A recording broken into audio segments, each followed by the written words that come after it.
தமிழக வெற்றி கழகம் தமிழ்நாட்டின் முதல்வர் அவர்கள் சட்டசபையில் அன்று பேசினது அந்த வாக்குகள் இன்று நிறைவேற்றியிருக்கிறார். என்ன பேசினார் என்று சொன்னால், நான் மக்கள் பணத்து மேலே கை வைக்க மாட்டேன்.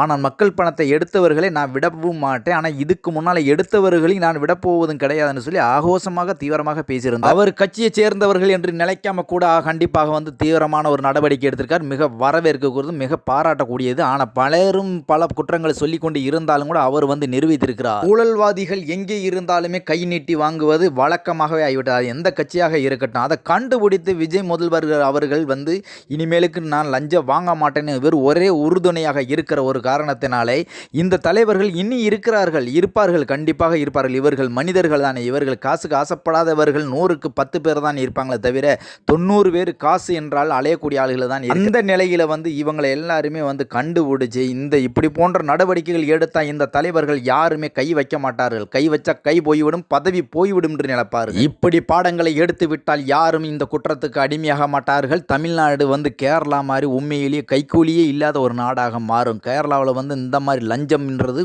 அவ்வளவாக கிடையாது, இருக்கிறது, அறிந்தும் அறியாமல் இருக்கிறது தவிர இந்த மாதிரி பப்ளிசிட்டியில் கொடுத்து எனக்கு அதாவது ஒரு இடத்தில் வச்சு தலைமறைவாக கொடுத்து விடுங்கள் என்று கேட்பார்கள். அந்த மாதிரி நடக்காது.